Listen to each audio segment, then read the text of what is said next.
온 땅의 주인 되신 주님이 내 이름 아시며 사랑만 돌보네. 어둠을 밝히시는 새벽별 방황하는 내 맘 주의 길 비추시네. 남이 아닌 주가 행하신 일로 나의 행함이 아닌 오직 주로 인하여 나는 오늘 피었다 지는 이름 없는 꽃과 같네. 바다에 있는 파도 안개와 같지만 주는 나를 붙드시고 부르짖음 들으시며 날 귀하다 하시네.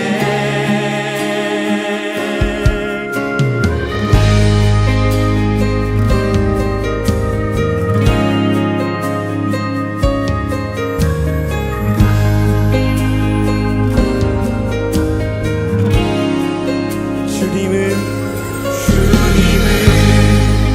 나의 죄를 보시고 사랑의 눈으로 날 일으키시네. 바다를 잠잠하게 하시듯 내 영혼의 폭풍 고요케 하시네. 나로 인함이 아닌 주가 행하신 일로 나의 행함이 아닌 오직 주로 인하여 나는 오늘 피었다 지는 이름 없는 꽃과 같네.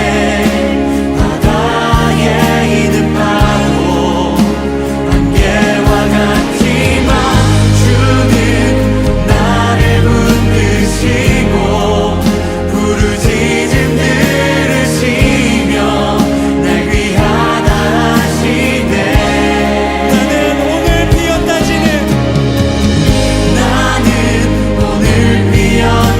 지는 이름 없는 꽃과 같네. 바다에 있는 파도 안개와 같지만 주는 나를 붙드시고 부르짖음 들으시며 날 귀하다 하시네.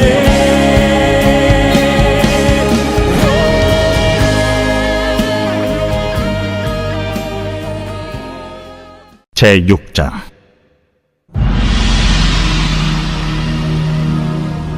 이스라엘 자손들로 말미암아 여리고는 굳게 닫혔고 출입하는 자가 없더라.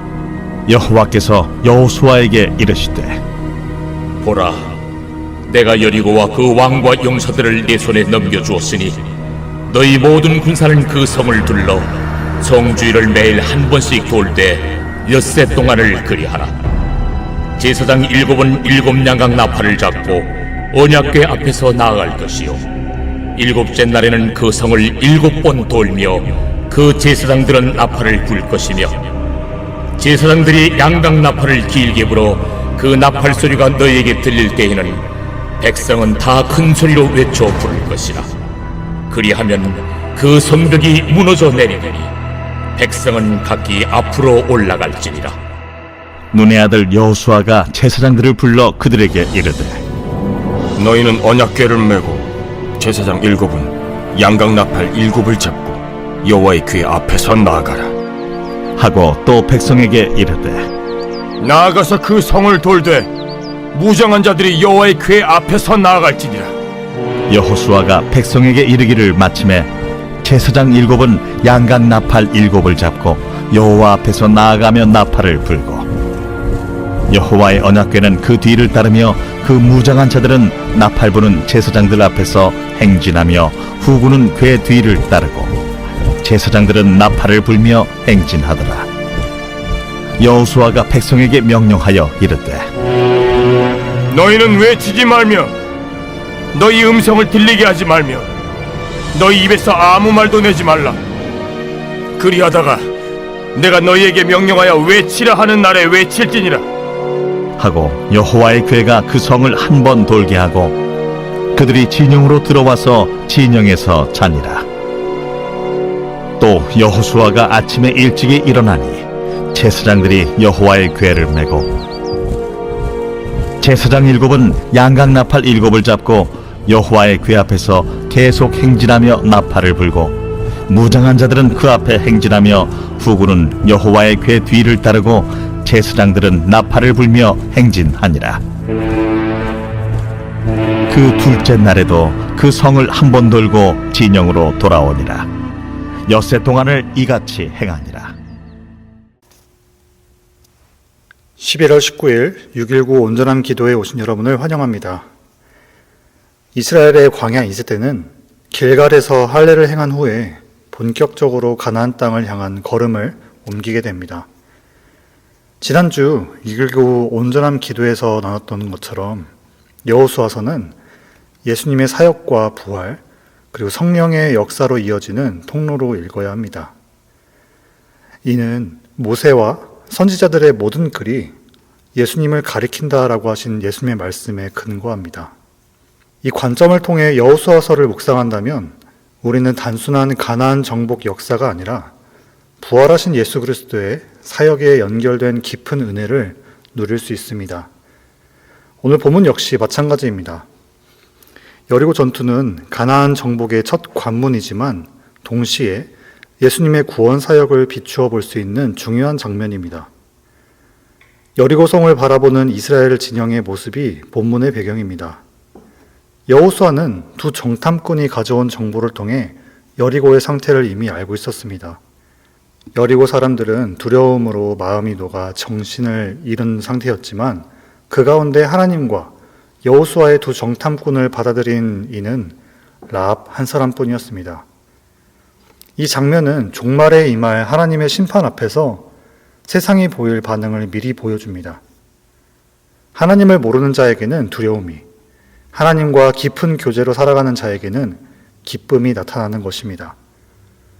여리고는 하나님에 대한 소식을 들었지만 마음을 열어 받아들이지 않은 상태였습니다. 가나안 정복의 처음으로 여리고가 선택된 것은 우연이 아닙니다.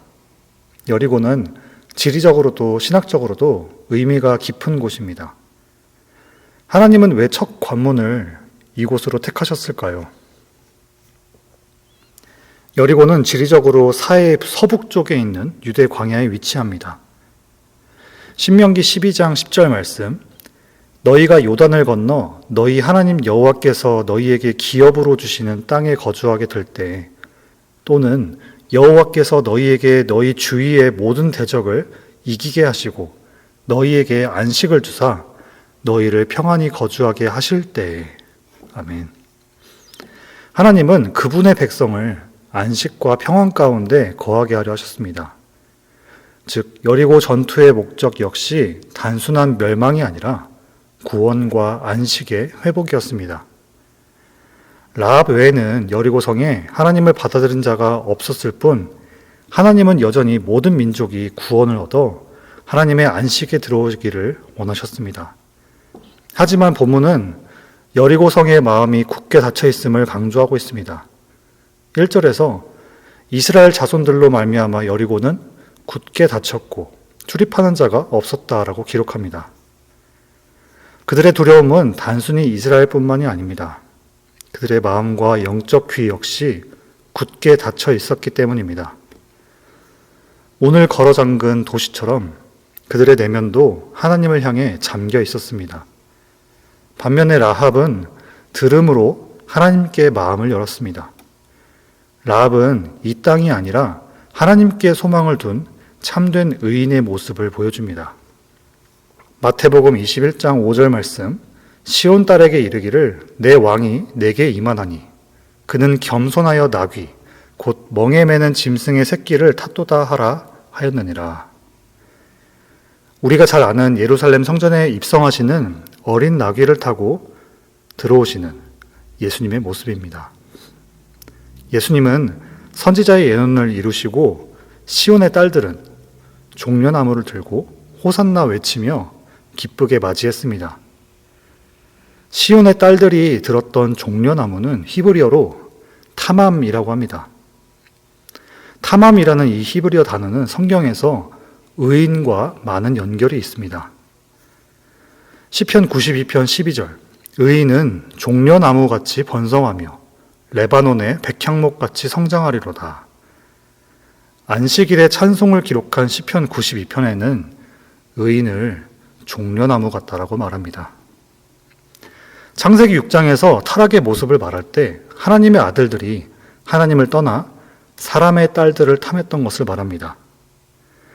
사람의 딸들과는 반대로 라합은 들음으로 하나님께 마음을 열었습니다. 라합은 이 땅이 아닌 하나님께 소망둔 참된 의인의 모습을 보여줍니다. 시온의 딸들이 예수님을 호산나로 맞이했던 것처럼 라합은 하나님의 구원을 알아보고 문을 열었습니다. 오늘 본문 1, 2절을 정리하자면 유일하게 하나님의 구원을 바라던 기생 라합은 시온의 딸로서 복된 소식을 듣고 믿음으로 구원을 얻게 됩니다. 반대로 하나님을 거부하는 이들에게 남는 것은 그들의 완고함과 교만으로 인한 심판에 대한 두려움뿐입니다. 실제로 여리고는 종려나무가 풍성하게 자라는 지역입니다. 성경에서 종려나무는 의인과 부활, 풍요, 승리를 상징합니다. 이 상징만 봐도 여리고 전쟁이 이미 하나님의 손에 있으며 승리가 결정되어 있음을 알 수 있습니다.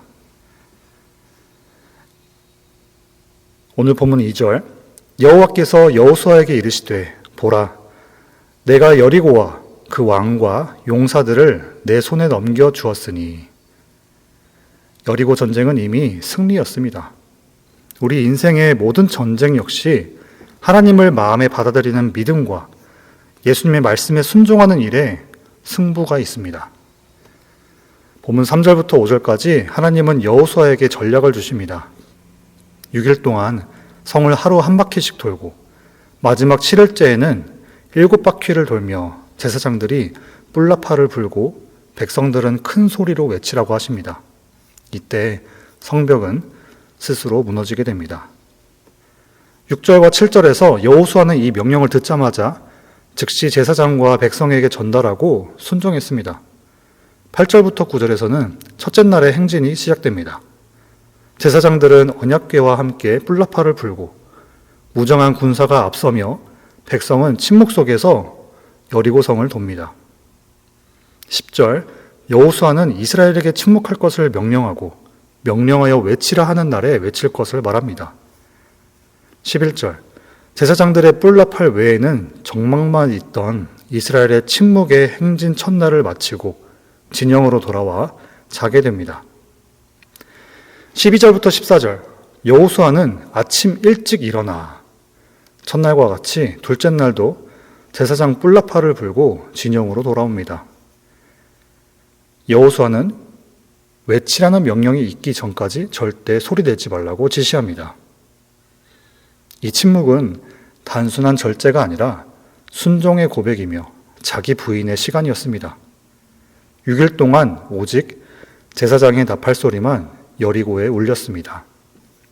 여리고성 점령 방식을 오늘날의 전쟁 전략과 비교해보자면 매우 비현실적이고 비상식적으로 보입니다.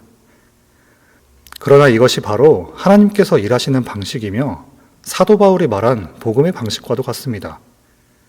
세상의 눈에는 미련해 보이지만 하나님의 능력과 지혜는 사람의 지혜를 뛰어넘습니다.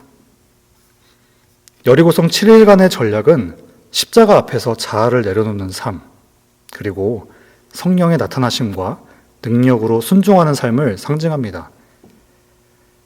요단강을 건널 때부터 하나님은 이스라엘에게 하나님의 방식을 가르치고 계셨습니다. 여리고성 점령의 핵심은 자기 부인이었으며 성령의 능력입니다. 나팔, 즉 히브리어로 쇼파르라고 하는데요. 속죄일과 희년에 울리는 소리입니다.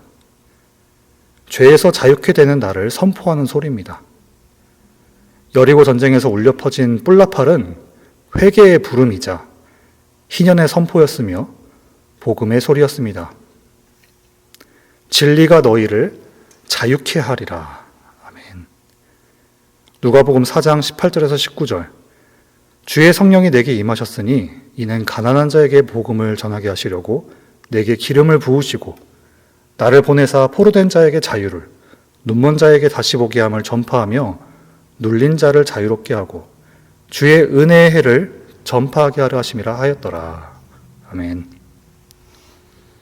뿔나팔은 눌려있던 모든 것에서, 억울했던 것과 포로되었던 것들에서 자유케 하시는 복음의 선포입니다. 의와 공의가 주의 보좌의 기초라. 인자함과 진실함이 주 앞에 있나이다. 즐겁게 소리칠 줄 아는 백성은 복이 있나니 여호와여 그들이 주의 얼굴빛 안에서 다니리로다. 시편 89편 14절에서 15절. 여리고에 울린 제사장의 나팔 소리는 바로 이 의와 회복의 소리를 알리는 외침이었습니다. 이사야 40장 3절. 외치는 자의 소리여 이르되 너희는 광야에서 여호와의 길을 예비하라. 사막에서 우리 하나님의 대로를 평탄하게 하라. 회개하라, 천국이 가까이 왔다. 우리도 두려움과 혼란 가운데 있는 세상 속에서 하나님의 은혜의 해, 곧 복음을 전해야 합니다. 그때 중요한 것은 이스라엘의 침묵처럼 우리의 생각과 감정이 아니라 오직 하나님의 말씀만 울려 퍼지도록 우리의 의를 낮추는 것이 핵심입니다. 오늘 하루 모든 걸음에 침묵 속에서 희년의 선포를 합시다. 그 걸음을 걷는 분들의 삶에 진정한 평안과 안식이 함께할 것입니다. 예수님은 신약에서 여리고를 다시 방문하시면서 맹인의 눈을 밝히시고 삭개오를 구원하셨습니다. 다친 마음의 성벽을 무너뜨리고 구원의 문을 여시는 사역이 여리고에서 다시 이루어진 것입니다. 자신을 불쌍히 여겨주시고 보게 해달라 했던 맹인과 예수님을 보기 위해서 돌 무화과 나무에 올라간 삭개오는 예수님을 영접했습니다. 하지만 바리새인과 서기관들은 예수님에 대해 수군거리고 영접하지 않았습니다. 추수감사절과 성탄이 다가오는 이때에 여러분의 마음은 하나님을 향해 열려 있으신가요? 성령의 나팔 소리, 복음의 소리가 들리고 있으신가요? 우리는 그 소리에 응답하고 있나요? 요한복음 10장 25절에서 27절 말씀.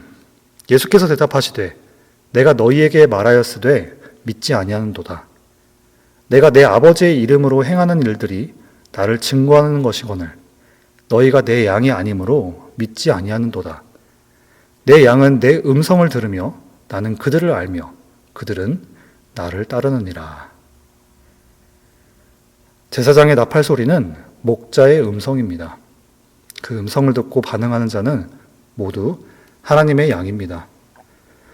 뿔나팔을 통해 전해지는 목자의 음성을 듣고 잃은 양을 찾는 귀한 사역에 동참합시다.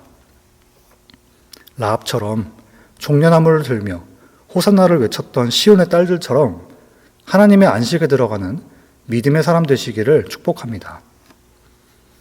이스라엘이 여리고를 돌면서 복음을 상징하는 나팔 소리를 울렸던 것처럼 여러분의 하루가 복음을 선포하는 걸음이 되시기를 축복합니다. 이사야 58장 12절. 내게서 날 자들이 오래 황폐된 곳들을 다시 세울 것이며 너는 역대에 파괴된 기초를 쌓으리니 너를 일컬어 무너진 데를 보수하는 자라 할 것이며 길을 수축하여 거할 곳이 되게 하는 자라 하리라. 아멘. 복된 소리가 세상의 죄와 견고한 성벽을 무너뜨리는 역사를 일으키며 종려나무를 흔들고 무너진 곳이 보수되는 그 평화의 왕 예수 그리스도를 맞이하는 은혜가 여러분의 삶에 가득하기를 축복합니다. 오늘 들은 말씀 붙들고 같이 기도하시겠습니다. 내 생각과 말이 앞서지 않고 듣는 귀와 마음을 여셔서 예수 그리스도로 말미암아 두려움이 아니라 소망과 안식의 하루를 누리게 해달라고, 구원의 은혜에 반응하면서 감사와 복음을 증거하는 의인의 삶을 허락해달라고, 구원과 소망의 나팔을 부는 걸음이 지치지 않도록 성령의 능력과 하늘 소망을 주심으로 함께 해달라고 들은 말씀 붙들고 같이 기도하시겠습니다.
두 번째로 교회를 위해서 같이 기도하시겠습니다.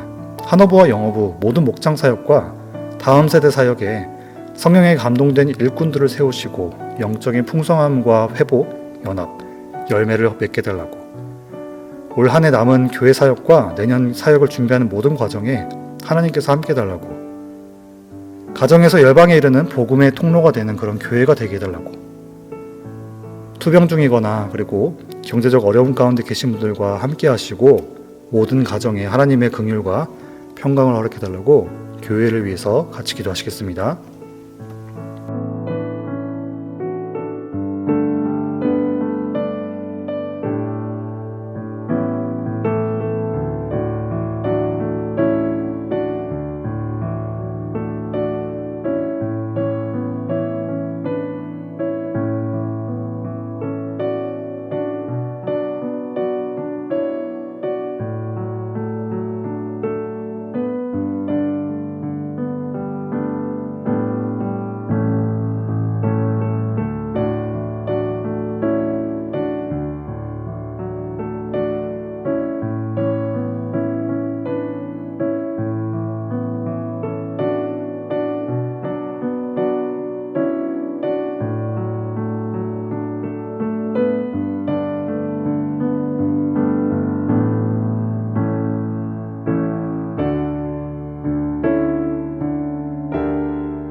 마지막으로 한국과 세계 그리고 선교지 위해서 같이 기도하시겠습니다.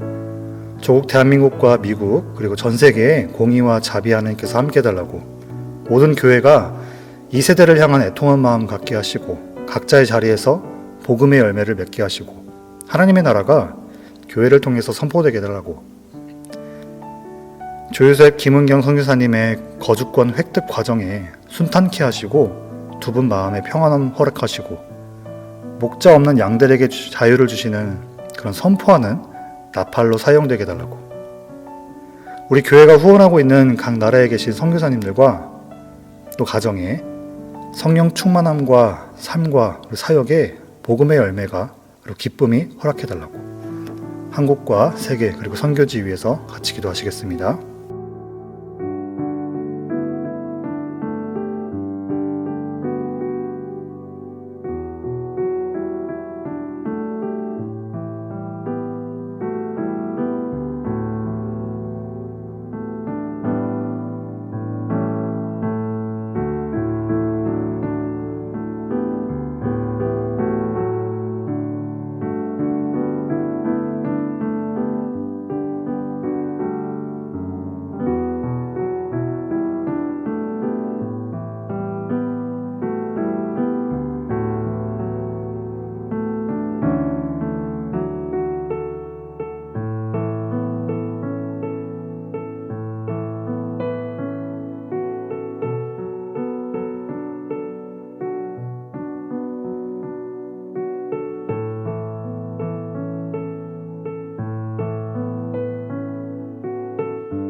주기도문 하심으로 오늘 6.19 온전한 기도회를 마치도록 하겠습니다. 하늘에 계신 우리 아버지여, 이름이 거룩히 여김을 받으시오며 나라가 임하시오며 뜻이 하늘에서 이루어진 것 같이 땅에서도 이루어지이다. 오늘 우리에게 일용할 양식을 주시옵고 우리가 우리에게 죄 지은 자를 사하여 준 것 같이 우리의 죄를 사하여 주시옵고 우리를 시험에 들게 하지 마시옵고 다만 악에서 구하시옵소서. 나라와 권세와 영광이 아버지께 영원히 쌓옵나이다. 아멘.